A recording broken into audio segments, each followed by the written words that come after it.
Bang Rey, jika amnesti sudah diberikan dan sudah dipastikan Pak Hasto sudah bebas, apa yang bisa berdampak di dunia politik nasional saat ini? Ketika situasi sekarang bisa dikatakan antara setiap pihak adem gitu.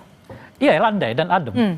Nah, jadi memang itu salah satu targetnya menurut saya, baik kepada pemberian amnesti kepada Pak Hasto maupun pemberian abolisi terhadap Tom Lembong. Kan Tom Lembong ini kan dan Hasto itu kan sebetulnya berada dalam dua barisan oposisi kan. Yeah. Hasto bersama PDI Perjuangannya, tetapi Tom Lembong kan bersama komunitas yang dulunya menjagokan Anies Baswedan dan Caimin sebagai calon presiden. Dan kedua-duanya berpotensi sangat kritis kepada pemerintahan Pak Prabowo yang sekarang ini. Dan di tengah di mana tadi disebutkan oleh Bung Kodari, Pak Prabowo sedang membutuhkan semacam kenyamanan politik di tengah begitu banyak tantangan di Republik ini. Gitu. Jadi sebetulnya dari kerangka politik apa yang dilakukan oleh Pak Prabowo ini tepat untuk saat ini gitu loh.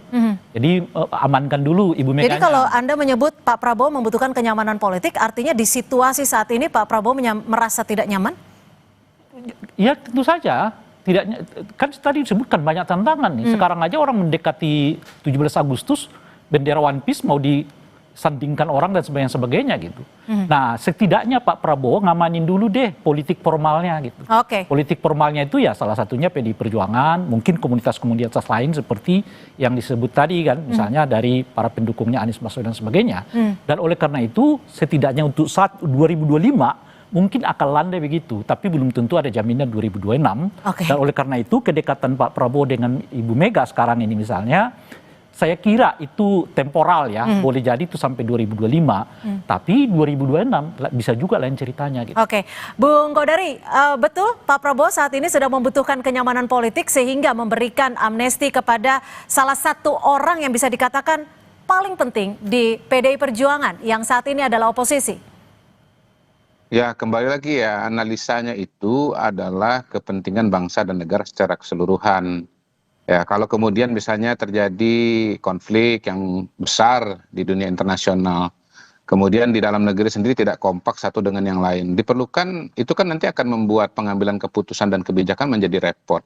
Ingat pada saat COVID tahun 2020, 2021, nah, salah satu yang bisa membuat pemerintah cepat mengambil keputusan, bisa mengusahakan antisipasi terhadap COVID mulai dari mendatangkan vaksin, kemudian melakukan pembatasan sosial, itu karena adanya kekompakan dari tokoh-tokoh dan elit-elit politik di dalam negeri. Kalau misalnya pada waktu itu, misalnya kita bayangkan ya, ada satu oposisi besar, katakanlah Pak Prabowo, kemudian menyatakan menolak vaksin atau menolak PSBB, tentunya pemulihan bangsa Indonesia dari COVID tidak secepat itu, begitu loh. Dan ekonomi bisa terganggu karena penyebaran COVID akan sangat meluas.